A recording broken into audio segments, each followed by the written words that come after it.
സ്നേഹാദരണീയരായ സത്യവിശ്വാസികളെ, വിശ്വാസിനികളെ, സൃഷ്ടാവും സംരക്ഷകനും പരിപാലകനുമായ അല്ലാഹു സുബ്ഹാനഹു വ തആലയുടെ നിയമനിർദ്ദേശങ്ങൾ നമ്മുടെ ജീവിതത്തിൻ്റെ എല്ലാ മേഖലയിലും കാത്തു സൂക്ഷിച്ച് വളരെ ഭക്തനായ ഒരു ജീവിതത്തെ മുന്നോട്ട് ക്രമീകരിക്കണമെന്ന് എന്നോടെന്ന പോലെ അർഹിക്കുന്ന ഭാഷയിൽ ഓർമ്മപ്പെടുത്തുകയാണ്, ഉപദേശിക്കുകയാണ്. അല്ലാഹു സുബ്ഹാനഹു വ തആലക്ക് ഏറെ പ്രിയപ്പെട്ട അവൻ്റെ ഇഷ്ടദാസന്മാരുടെ കൂട്ടത്തിൽ നമ്മെ ഏവരെയും നാഥൻ ഉൾപ്പെടുത്തി അനുഗ്രഹിക്കുമാറാകട്ടെ.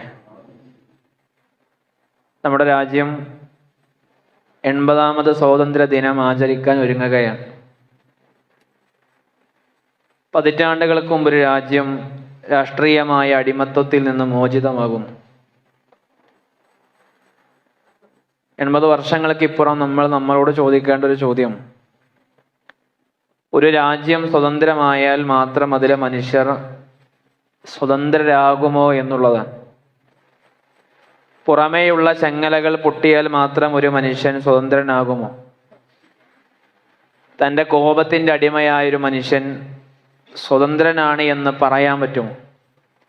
തൻ്റെ ആഗ്രഹങ്ങളുടെ അടിമയായ മനുഷ്യൻ സ്വതന്ത്രനാണ് എന്ന് നമ്മൾക്ക് ഉറപ്പിക്കാൻ സാധ്യമാകുമോ? പലിശയുടെ അടിമയായ, ലഹരിയുടെ അടിമയായ, തോന്നിവാസങ്ങളുടെയും അശ്ലീലതകളുടെയും അടിമയായ മനുഷ്യൻ, മൊബൈൽ സ്ക്രീനുകളുടെ അടിമയായ മനുഷ്യൻ, തൻ്റെ ഭാര്യയെയും തൻ്റെ മക്കളെയും ഒക്കെ അടിച്ചമർത്തണമെന്ന അഹങ്കാരത്തിൻ്റെ അടിമയായ മനുഷ്യൻ, സമൂഹത്തിൻ്റെ കുറ്റപ്പെടുത്തലുകളെ ഭയപ്പെട്ടുകൊണ്ട് തൻ്റേതായ അഭിപ്രായങ്ങളെയും സത്യങ്ങളെയും ഒക്കെ ഉപേക്ഷിക്കുന്ന മനുഷ്യൻ, ഇങ്ങനെ നമ്മളൊക്കെയും സ്വതന്ത്രരാണോ എന്നും നമ്മൾക്കൊക്കെയും സ്വാതന്ത്ര്യം ലഭിച്ചിട്ടുണ്ടോ എന്നും വെറുതെ അവനവൻ്റെ ജീവിതത്തിലേക്കൊന്ന് എത്തി നോക്കിക്കൊണ്ട് പരിശോധിക്കുന്നത് ഒരുപക്ഷെ നല്ലതായിരിക്കും.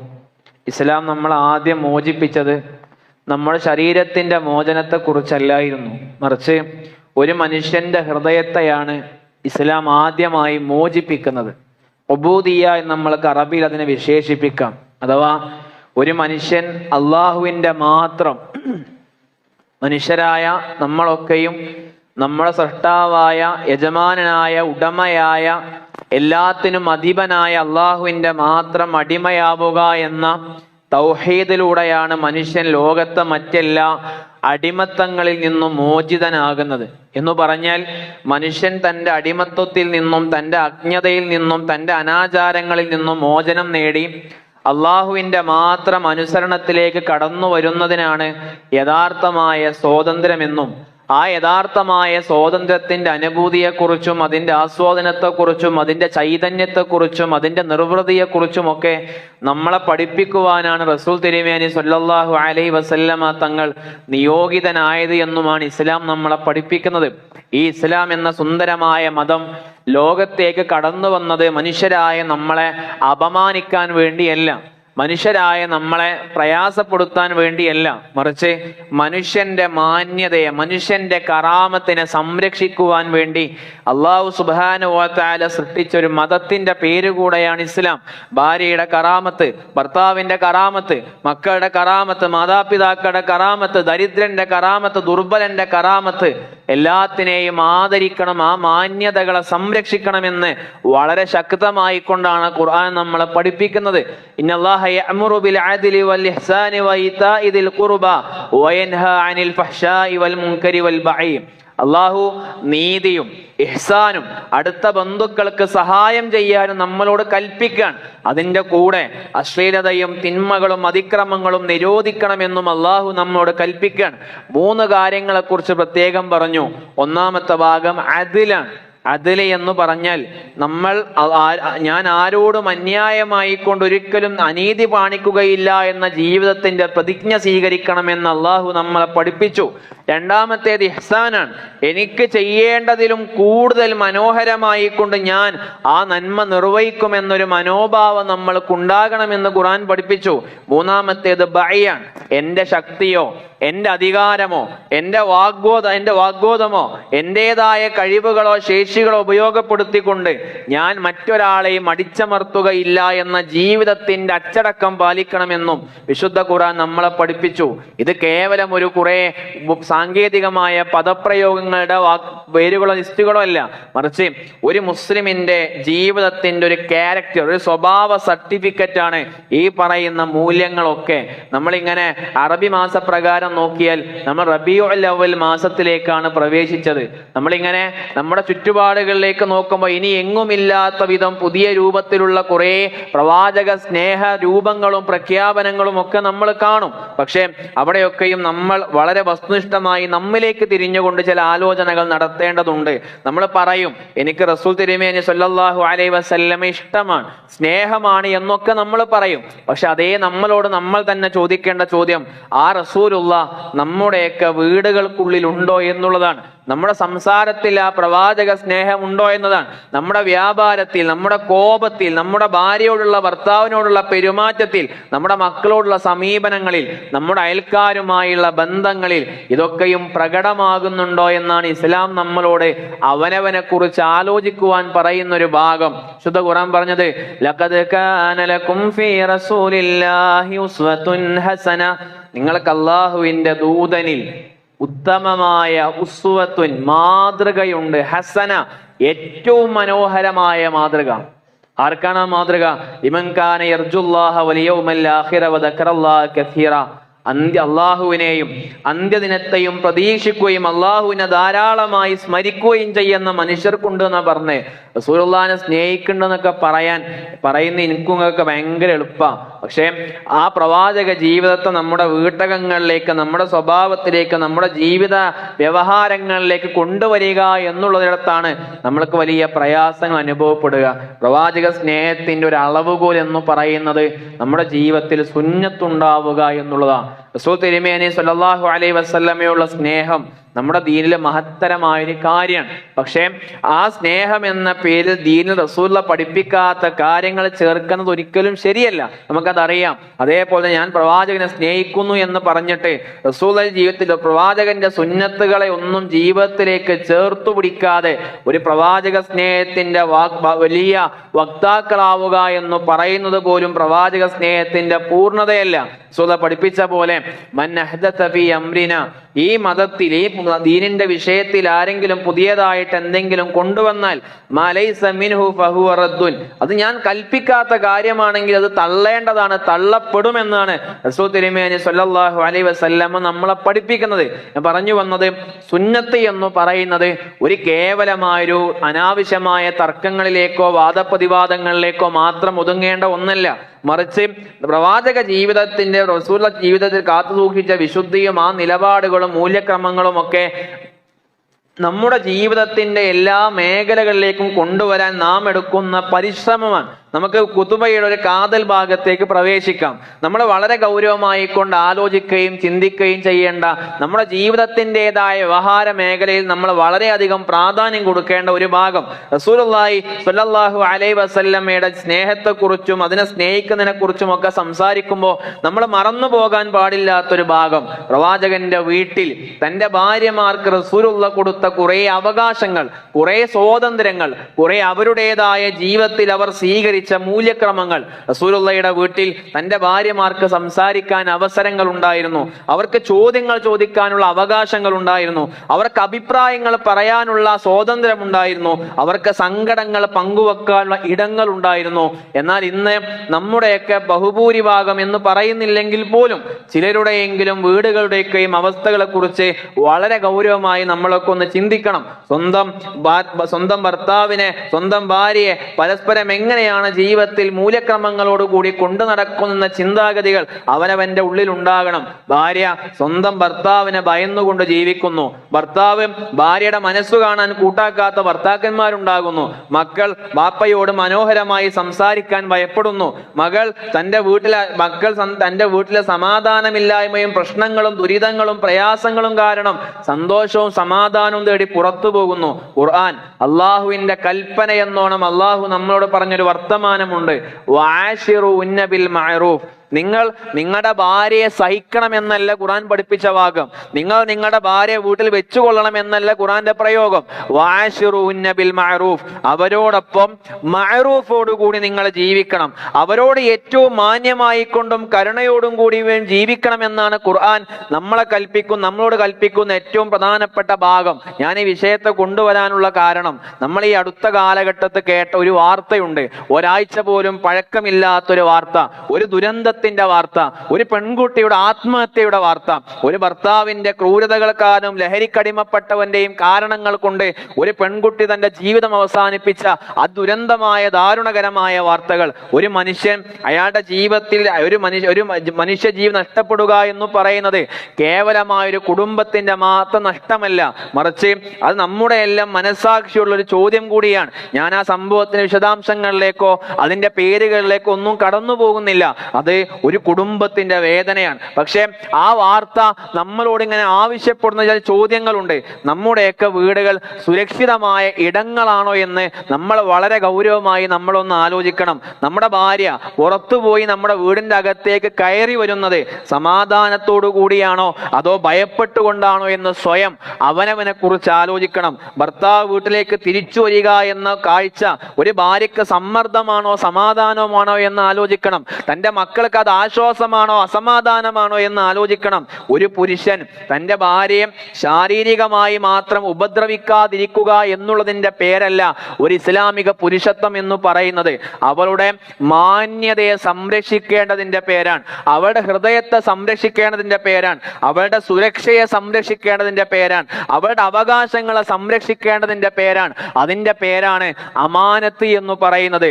ഞാനിത് സ്ത്രീകളുടെ വേദനകളെ കുറിച്ച് പറയുമ്പോൾ ഇവിടെ ഇരിക്കുന്ന ബഹുഭൂരിഭാഗം പുരുഷന്മാരും ഈ കുറ്റക്കാരാണ് എന്ന വർത്തമാനത്തോടെയോ സമീപനത്തോടെയോ ഒരു തരി പോലും ചിന്താഗതിയോടെയോ അല്ല പറയുന്നത്. മറിച്ച് ഈ സദസ്സിൽ ഈ പള്ളിയിൽ ഒരുപാട് മനുഷ്യരുണ്ട്. ഒരു ബഹുഭൂരിഭാഗവും എന്ന് പറയാം, ആരെയും ഒന്നിനെയും അധിക്ഷേപിക്കാതെ തന്നെ പറയാം. തൻ്റെ കുടുംബത്തെയും തൻ്റെ ഭാര്യയെയും തൻ്റെ മക്കളെയും ഒക്കെ നെഞ്ചോട് ചേർത്ത് പിടിച്ച് സ്നേഹിക്കുന്ന ഭർത്താക്കന്മാർ ഇവിടെയുണ്ട്.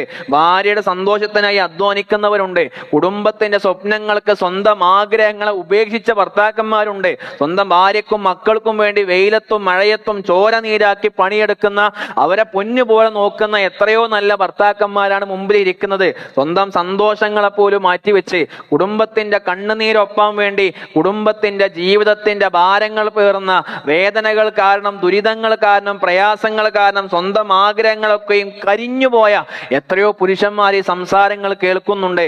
ഞാൻ അവരോട് വളരെ മനോഹരമായി പറയുന്നു, നിങ്ങൾ ചെയ്തുകൊണ്ടിരിക്കുന്നത് വളരെ മനോഹരമായ ഒരു ഇബാദത്താണ്, ഒരു ആരാധനയാണ്. അള്ളാഹു അതൊക്കെയും അള്ളാഹു നമ്മിൽ നിന്ന് മനോഹരമായി അള്ളാഹു സ്വീകരിക്കട്ടെ. പക്ഷെ ഇവിടെ വളരെ ഗൗരവമായി നമ്മൾ കാണാതെ പോകുന്ന ഒരു ഭാഗം, സ്ത്രീകളുമായി ബന്ധപ്പെട്ട് അവരോട് കാണിക്കുന്ന കുറച്ച് അനീതികൾ. ആ അനീതികളുടെ ഇരകളായി മാറുന്നത് കേവലമായ ഒരു സ്ത്രീയോ ഒരു കഥാപാത്രവും മാത്രമല്ല എന്നും, ഒരു വലിയ തലമുറകൾ കൂടെ ഇതിന് ഇരയാക്കപ്പെട്ടുകൊണ്ടിരിക്കുന്നു എന്ന ചിന്താഗതികൾ ഉണ്ടാകണം. നമ്മൾ ഈ പുതിയ കാലഘട്ടത്തിൽ വലിയ രൂപത്തിൽ ചർച്ച ചെയ്യപ്പെട്ടുകൊണ്ടിരിക്കുന്ന ഒരു ഭാഗം, പെൺകുട്ടികൾ വിവാഹത്തോട് വിമുഖത കാണിക്കുന്നു, വിരക്തി കാണിക്കുന്നു, അവർക്ക് സ്വാതന്ത്ര്യമില്ല, അവർക്ക് വലിയ സ്വാതന്ത്ര്യം വേണമെന്ന് അവർ ആക്രോശിക്കുന്നു എന്നൊക്കെ നമ്മൾ ഇങ്ങനെ പറയും. പക്ഷേ ഈ വർത്തമാനങ്ങൾക്ക് എന്താണ് കാരണമെന്നും ആ കാരണങ്ങളിൽ നമ്മൾക്ക് തിരുത്തപ്പെടേണ്ടതായ നമ്മുടെ ആലോചനകളും നമ്മുടെ ശ്രദ്ധകളും നമ്മുടെ നിരീക്ഷണങ്ങളും ഒക്കെ എത്തേണ്ടതായ ഏതെങ്കിലുമൊക്കെ ഭാഗങ്ങളുണ്ടോ എന്ന് വളരെ ഗൗരവകരമായി നമ്മൾക്കൊന്ന് ആലോചിക്കുവാൻ പറ്റണം. വളരെ ആത്മാർത്ഥമായി നമ്മൾക്കൊന്ന് ചിന്തിക്കുവാൻ പറ്റണം. ഇതിന് എന്താണ് കാരണമെന്ന് നമ്മളിങ്ങനെ അന്വേഷിക്കുമ്പോൾ നമ്മൾ ഒരു ഭാഗത്ത് നമ്മൾക്ക് ലിബറലിസം കാരണമാണ് എന്ന് പറയാം, താന്തോന്നിത്തരങ്ങൾ കാരണമാണ് എന്ന് പറയാം, പുരോഗമന ചിന്തകളും പുതിയ വാദങ്ങളും പുതിയവിധ പ്രതിവാദങ്ങളും പുതിയ റീലുകളും സിനിമകളും വെബ് സീരീസുകളും ഒക്കെ നമ്മുടെ മക്കളെ സ്വാധീനിക്കുന്നുണ്ട് നമ്മൾക്ക് വേണമെങ്കിൽ പറയാം. അതൊരു പരിധി വരെ മാത്രമേ ഉള്ളൂ എന്നാണ് ഞാൻ പറയുന്നത്. പക്ഷേ അതിന്റെ മറ്റൊരു പകുതിയിലേക്ക് നമ്മൾ അന്വേഷിച്ചാൽ, ഒരു പെൺകുട്ടിയോട് എന്താണ് കല്യാണത്തെക്കുറിച്ച് അഭിപ്രായം, എനിക്ക് കല്യാണത്തോട് ഒരിക്കലും നല്ലൊരു അഭിപ്രായമില്ല എന്ന് പറയുമ്പോൾ എന്തുകൊണ്ടാണ് എന്ന ചോദ്യങ്ങൾ ചോദിക്കാനും അതിന്റെ കാരണം എന്താണ് എന്ന് അന്വേഷിക്കാനും ആ പെൺകുട്ടിയുടെ കഥ കേൾക്കാൻ നമ്മൾ തയ്യാറാകേണ്ടതുണ്ട്. ഒരു പക്ഷേ ആ പെൺകുട്ടി വിവാഹത്തെയോ വിവാഹ ജീവിതത്തെയോ ആകുല വെറുക്കുന്നത്, മറിച്ച് വിവാഹത്തിന്റെ പേരിൽ അവൾ കണ്ട കുറെ വേദനകൾ ഉണ്ടാകും. ഞാൻ ഒരിക്കൽ പറഞ്ഞിരുന്നു, നമ്മുടെ മക്കളോടൊക്കെ, പ്രത്യേകിച്ച് പെൺമക്കളോട്, നിങ്ങൾ എത്ര പേർക്കാണ് ഹൗസ് വൈഫ് ആകാൻ ആഗ്രഹം എന്ന് ചോദിച്ചാൽ നമ്മുടെ മക്കളിൽ ഒരാൾ പോലും അതിന് സമ്മതിക്കണമെന്നില്ല. ഒരാൾ പോലും ആ ജോലി വളരെ സ്നേഹത്തോടു കൂടി താല്പര്യത്തോടു കൂടി തെരഞ്ഞെടുക്കണമെന്ന് പോലുമില്ല. എന്തുകൊണ്ടാണ് അങ്ങനെ വരുന്നത്? അവരെ മുമ്പിൽ അവർ കാണുന്ന ഒരു ഹൗസ് വൈഫ് ഉണ്ട്, അത് അവരെ ഉമ്മയാണ്. ആ ഉമ്മ ഒരിക്കലും അതിൽ സന്തോഷവതിയല്ല എന്നവർ നേർക്കുനേരെ കണ്ടുകൊണ്ടിരിക്കുന്നു. ആ ഉമ്മയുടെ അധ്വാനങ്ങൾ വിലമതിക്കപ്പെടുന്നില്ല എന്നവർ നിരീക്ഷിച്ചു കൊണ്ടിരിക്കുന്നു. ആ ഉമ്മയുടെ അഭിപ്രായങ്ങൾക്ക് വിലയില്ല എന്ന് ആ പെൺകുട്ടി മനസ്സിലാക്കിക്കൊണ്ടിരിക്കുന്നു. ആ ഉമ്മയുടെ വേദനകളെ പരിഹരിക്കാൻ പോയിട്ട് അവളുടെ പ്രശ്നങ്ങളെ കുറ്റപ്പെടുത്തലുകൾ മാത്രമായി കണ്ടുകൊണ്ടിരിക്കുന്ന ഒരു തലമുറയെ അവൾ നിരീക്ഷിച്ചു കൊണ്ടേയിരിക്കുന്നു. അങ്ങനെയുള്ള ഒരു പെൺകുട്ടി എങ്ങനെയാണ് തൻ്റെ കുടുംബ ജീവിതത്തിലേക്ക് വലിയ പ്രതീക്ഷകളോടുകൂടി കടന്നു കയറുക എന്ന ബോധ്യമുണ്ടാകണം. നമ്മുടെ രാജ്യം സ്വാതന്ത്ര്യം നേടിയതിന്റെ ആഘോഷങ്ങൾ നടത്താൻ ഒരുങ്ങി നിൽക്കുന്നു. നാളെ പതാകകൾ ഉയരും, മുദ്രാവാക്യങ്ങൾ ഉയരും, പ്രസംഗങ്ങൾ നടത്തും. പക്ഷെ ഈ രാജ്യത്തിന്റെ ഒരൊറ്റ വീടിനുള്ളിൽ പോലും ഒരു സ്ത്രീ തന്റെ ഭർത്താവിന്റെ അന്യായത്തെ ഭയന്ന് ജീവിക്കുന്നുണ്ട് എങ്കിൽ അവരുടെ വേദനകൾ നമ്മൾക്ക് കേൾക്കാൻ കഴിയണം. നമ്മുടെ സ്വാതന്ത്ര്യത്തിന്റെ അർത്ഥം എന്ന് പറഞ്ഞാൽ കുടുംബ നിയമങ്ങൾ ഇല്ലാതാവുക എന്നതല്ല എന്നും അന്യായത്തിൽ നിന്ന് ഒരു മനുഷ്യനെ മോചിപ്പിക്കുക എന്നുള്ളതാണ് എന്നും മനസ്സിലാക്കുവാൻ നമ്മൾക്ക് പറ്റണം. ഇസ്ലാം കുടുംബത്തെ തകർക്കുന്ന സ്വാതന്ത്ര്യമല്ല മുന്നോട്ട് വെക്കുന്നത്, മറിച്ച് ഒരു കുടുംബത്തിന്റെ ഉള്ളിൽ നീതിയും കരുണയും സ്ഥാപിക്കുന്ന സ്വാതന്ത്ര്യമാണ് ഇസ്ലാം നമ്മുടെ മുമ്പിൽ നൽകുന്നത്. ഒരു പെൺകുട്ടി ചെറുപ്പം മുതൽ കാണാൻ ഒരു ഭർത്താവ് ഭാര്യയോട് എങ്ങനെയാണ് പെരുമാറുന്നത്. ഒരു പക്ഷെ ബാപ്പയാകാൻ മാതൃക, ജ്യേഷ്ഠനാകാൻ മാതൃക, കുടുംബത്തിൽ ബാപ്പയുടെ അനിയന്മാരോ ജ്യേഷ്ഠന്മാരോ ആകാൻ മാതൃക, അയൽവാസിയാകാൻ മാതൃക, കൂടെ പഠിക്കുന്ന പെൺകുട്ടികൾ അനുഭവിക്കുന്ന വേദനകളാകാൻ മാതൃക. ഈ മാതൃകയിൽ അവളിങ്ങനെ നിരീക്ഷിച്ചുകൊണ്ടേയിരിക്കും. തൻ്റെതായ അഭിപ്രായ വ്യത്യാസങ്ങൾക്ക് പോലും വിലയില്ലാത്തൊരു കുടുംബം. തൻ്റെ ഉമ്മ തൻ്റെ വീട്ടിൽ ബഹുമാനിക്കപ്പെടുന്നുണ്ടോ എന്നവൾ നിരീക്ഷിക്കും. തൻ്റെ വാപ്പ തൻ്റെ ഉമ്മയോട് സ്നേഹത്തോടു കൂടി സംസാരിക്കുന്നുണ്ടോ എന്ന് നിരീക്ഷിക്കും. വീട്ടിൽ ഉമ്മാക്കൊരു പിഴവ് സംഭവിക്കുമ്പോൾ ഉമ്മയെ മനോഹരമായി തിരുത്തുകയും പരിഹാരം പറഞ്ഞു കൊടുക്കുകയുമാണോ ചെയ്യുന്നത്, അതല്ല അവൾ അപമാനിക്കുകയാണോ ചെയ്യുന്ന ഒരു പെൺകുട്ടി നിരീക്ഷിക്കും. അതോടുകൂടി അവൾ മനസ്സിലാക്കും, വിവാഹം എന്ന് പറഞ്ഞാൽ അത് സ്വാതന്ത്ര്യം നഷ്ടപ്പെടലാണ്. ഏത് സ്വാതന്ത്ര്യം? എല്ലായിടത്തേക്കും പാറി നടക്കാനുള്ള സ്വാതന്ത്ര്യത്തെ കുറിച്ചാകൂല ആ പെൺകുട്ടി ആവലാതിപ്പെടുക. എന്റേതായ ഒരു വ്യക്തി എന്ന നിലക്ക് എനിക്ക് ലഭിക്കേണ്ട അവകാശങ്ങൾ പോലും ഇല്ലാതാകുന്ന ഇടമായി ഒരു വിവാഹ ജീവിതം മാറുന്നു എന്ന് ആ പെൺകുട്ടി മനസ്സിലാക്കിയാൽ അത് ആരുടെ പ്രശ്നമാണ്? വിവാഹം ഭർത്താവിന്റെ നിയന്ത്രണമാണ് എന്ന് മനസ്സിലാക്കും. എങ്ങനെ നിയന്ത്രിക്കുന്നു?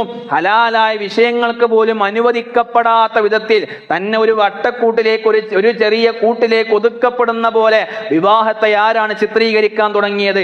വിവാഹം എന്ന് പറഞ്ഞാൽ സ്വന്തം കുടുംബത്തെ പോലും ഉപേക്ഷിക്കലാണ് എന്നൊരു പെൺകുട്ടി മനസ്സിലാക്കും. തന്റെ ഭാര്യയെ, തന്റെ ഉപ്പയെ, തന്റെ ഉമ്മയെ, തന്റെ ജേഷ്ഠത്തിയെ ഒന്ന് സ്വന്തം വീട്ടിലേക്ക് വിരുന്നു പാർക്കാൻ പോലും അനുവദിക്കാത്തൊരു മനുഷ്യനെ കാണുമ്പോൾ എന്നെ ഇത്ര കാലം പോറ്റി വളർത്തിയ ഉമ്മയിൽ നിന്ന് ബാപ്പയിൽ നിന്ന് ഞാൻ അകറ്റപ്പെടുകയാണോ? അങ്ങനെയാണെങ്കിൽ എന്തിനാണ് എനിക്ക് വിവാഹം എന്നൊരു പെൺകുട്ടി ചിന്തിക്കുന്നുണ്ടെങ്കിൽ അതിൽ ആരെയാണ് കുറ്റം പറയാൻ പറ്റുക? ഞാൻ പറയുന്നത്, എന്തുകൊണ്ട് പെൺകുട്ടികൾ വിവാഹം കഴിക്കാൻ ആഗ്രഹിക്കുന്നില്ല എന്നതല്ല ചോദ്യം. നമ്മൾ അവർക്ക് വൈവാഹിക ജീവിതത്തെ കുറിച്ച് എന്തു മാതൃകയാണ് കാണിച്ചു കൊടുത്തെന്ന ചോദ്യം. നല്ല വിവാഹം എന്നത് എൻ്റെ ജീവിതം നിയന്ത്രിക്കാൻ ഒരാൾ കടന്നു വരിക എന്നതല്ല എന്നാണ് ഇസ്ലാം പഠിപ്പിക്കുന്നത്. മറിച്ച് എൻ്റെ ജീവിതയാത്രയിൽ പടച്ചോന്റെ അടുത്തേക്ക് നടക്കാൻ, പടച്ചോന്റെ അടുത്തേക്ക് അടുക്കാൻ എൻ്റെ കൂടെ ഒരാൾ കൂടെ കടന്നു വരുന്നു എന്നാണ് ഇസ്ലാം നമ്മളെ പഠിപ്പിക്കുന്ന മനോഹരമായ വിവാഹം എന്ന് പറയുന്നത്. വിവാഹം കഴിഞ്ഞാൽ എൻ്റെ വ്യക്തിത്വം നഷ്ടപ്പെടുമോ എന്നൊരു പെൺകുട്ടി ആവലാതിപ്പെടുന്നുണ്ടെങ്കിൽ അത് ജെന്യൂനായ ഒരു കൺസേൺ ആണ്. അവൾക്കത് ചോദിക്കാൻ അവകാശങ്ങളുണ്ട്. കാരണം അവൾ കാണുന്നത് അവളുടെ പഠനങ്ങളും സ്വപ്നങ്ങളും ആഗ്രഹങ്ങളും മാതാപിതാക്കളും വ്യക്തിത്വം അഭിപ്രായമെല്ലാം ഇല്ലാതാകുന്ന ഒരു സമൂഹത്തെയാണ് വിശുദ്ധ ഖുർആൻ പഠിപ്പിച്ചത്. വലഹുന്ന മിസ്ലുല്ലദീ അലൈഹിന്ന ബിൽ മഅറൂഫ്, ന്യായമായ രീതിയിൽ അവർക്ക് അവകാശങ്ങൾ ഉള്ളത് പോലെ തന്നെ അവർക്ക് ബാധ്യതകൾ ഉണ്ടെന്ന. നമ്മുടെ സ്വഭാവത്തിന്റെ യഥാർത്ഥമായ പരീക്ഷണം എന്ന് പറയുന്നത് ആളുകൾ നമ്മളെ കാണുന്നിടത്ത് നമ്മൾ അവരോട് എങ്ങനെ പെരുമാറുന്നു എന്നതല്ല. നമ്മളോട് ഏറ്റവും അടുത്തവർ അവർ നമ്മളെ എങ്ങനെയാണ് അനുഭവിക്കുന്നത് എന്നിടത്താണ്. അവർക്ക് നമ്മൾ നൽകുന്ന കരുണയിലാണ്, അവർക്ക് നമ്മൾ നൽകുന്ന തണുപ്പിലാണ്, അവർക്ക് നമ്മൾ നൽകുന്ന സംരക്ഷണത്തിലാണ്. ഒരു വിവാഹ ജീവിതത്തിന്റെ ഭാഷ എന്ന് പറഞ്ഞാൽ ഞാൻ ജയിക്കണം നീ തോൽക്കണം എന്നതല്ല. നമ്മൾ അള്ളാഹുവിന്റെ മുമ്പിൽ ജയിക്കണം എന്നത് മാത്രമാണ്. ഖൈറുക്കും ഖൈറുക്കും ലിഅഹ്ലി, നിങ്ങൾ ഏറ്റവും ഉത്തമർ നിങ്ങളുടെ കുടുംബത്തോട് ഏറ്റവും നല്ലവനാണ് എന്നാണ് പഠിപ്പിച്ചത്. ഒരു വിവാഹിതനാകാൻ പോകുന്ന സമയത്ത് എനിക്ക് നല്ല ഭർത്താവിനെ കിട്ടുമോ എന്ന് ചിന്തിക്കുന്നതിന് മുമ്പ് ഞാൻ നല്ല ഭാര്യയാണോ എന്ന് ആലോചിക്കണം. നല്ല ഭാര്യയാകാൻ മാത്രമുള്ള തയ്യാറെടുപ്പ് നടത്തിയോ എന്ന് ആലോചിക്കണം. എനിക്ക് നല്ല ഭാര്യയെ കിട്ടുമോ എന്ന് ആലോചിക്കും മുമ്പ് ഞാൻ നല്ല ഭർത്താവാകാൻ വേണ്ട തയ്യാറെടുപ്പ് നടത്തിയിട്ടുണ്ടോ എന്ന് രണ്ടു ഭാഗവും ആലോചിക്കണം. നമ്മുടെ മക്കളെ വിവാഹത്തിലേക്ക് തള്ളിയിടുകയല്ല ഒരു വാപ്പയുമ്മയും ചെയ്യേണ്ടി. ഈ പുതിയ കാലത്ത് വിവാഹം കഴിക്കപ്പെടുന്ന സമയം നമ്മളെല്ലാം അന്വേഷിക്കുമല്ലോ. ഒരു പെൺകുട്ടിക്ക് തൈറോയിഡ് ഉണ്ടോ എന്ന് ചോദിക്കുന്ന പോലെ ഒരു ആൺകുട്ടിക്ക് ചിലപ്പം അവന്റെ ജീവിതത്തിലോ അവന്റെ രക്തത്തിലോ ഒരു ലഹരിയുടെ പദാർത്ഥത്തിന്റെ അംശം പോലും ഇല്ല എന്ന് തുടങ്ങി അയാളുടെ ജീവിതത്തിൽ HIV പോലും ഇല്ല എന്ന് പരിശോധിക്കപ്പെടേണ്ട ഒരു അവസ്ഥയിലേക്ക് കാലഘട്ടം മലീമസമാകുന്നുണ്ട് എന്നത് വളരെ വസ്തുനിഷ്ഠമായ യാഥാർത്ഥ്യമാണ്. അതുകൊണ്ടാണ് ഇസ്ലാം വളരെ ഗൗരവമായി പഠിപ്പിച്ചത്. നിങ്ങൾ ജീവിതത്തിൽ വിവാഹം അന്വേഷിക്കുന്ന ഘട്ടം നിങ്ങൾ ഏതിനും നിങ്ങൾ മുൻഗണന കൊടുത്തോളൂ, നിങ്ങൾ ഏതും പരിഗണിച്ചോളൂ. പക്ഷേ നിങ്ങൾ അതിൽ ഏറ്റവും പ്രാധാന്യം കൊടുക്കേണ്ട വിഷയം ദീൻ ഉള്ളവൾക്കാകണം.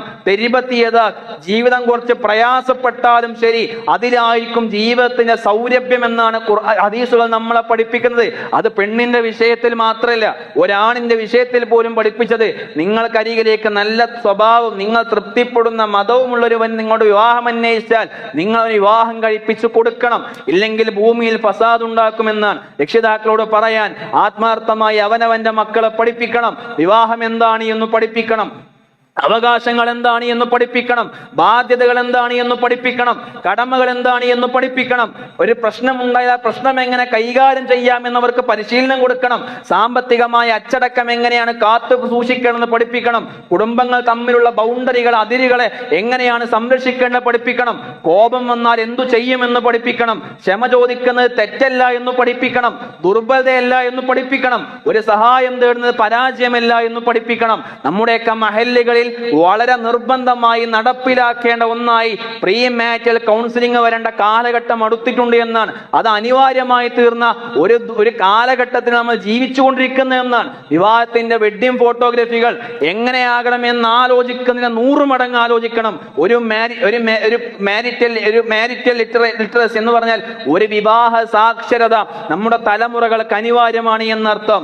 ഈ റബീഉൽ അവ്വലിലേക്ക് പ്രവേശിക്കുമ്പോൾ നമ്മൾ വളരെ ഗൗരവമായി ആലോചിക്കുകയും ഓർമ്മിക്കുകയും ചെയ്യേണ്ട വിഷയം, പ്രവാചകൻ സല്ലല്ലാഹു അലൈഹി വസല്ലം ആ പ്രവാചകനെ സ്നേഹിക്കുന്ന നാവിന്റെ മാത്രം അവകാശവാദമാക്കി മാറ്റാതെ നമ്മുടെ ജീവിതത്തിന്റെ മാറ്റമാക്കി നമ്മൾ കൊണ്ടുവരാൻ കഴിയണം. നമ്മുടെ രാജ്യത്തിന്റെ സ്വാതന്ത്ര്യം ഉത്തരവാദിത്ത ബോധമുള്ള പൗരന്മാരാക്കി നമ്മളെ മാറ്റണം. റസൂൽ തിരുമേനി സല്ലല്ലാഹു അലൈഹി വസല്ലമയുള്ള സ്നേഹം നമ്മളെ നല്ല മനുഷ്യരാക്കി മാറ്റണം. സുന്നത്ത് നമ്മുടെ വേഷത്തിൽ മാത്രം ഒതുങ്ങി മാറാതെ നമ്മുടെ ജീവിതത്തിന്റെ സ്വഭാവത്തിന്റെ ഒരു അഡ്രസ്സായിട്ട് മാറുവാൻ നമ്മൾക്ക് പറ്റണം. നമ്മുടെ പള്ളികൾ നമസ്കാരങ്ങൾ കൊണ്ട് നിറയണം. നമ്മുടെ വീടുകൾ കരുണകൾ കൊണ്ട് സമ്പന്നമാകണം. നമ്മുടെ ഭാര്യമാർ സുരക്ഷിതം കൊണ്ട് സമ്പന്നത അനുഭവിക്കണം. നമ്മുടെ ഭർത്താക്കന്മാർ ഉത്തരവാദിത്ത ബോധമുള്ളവരാകണം. നമ്മുടെ മക്കൾ മാതാപിതാക്കളെ സ്നേഹിക്കുന്നവരാകണം.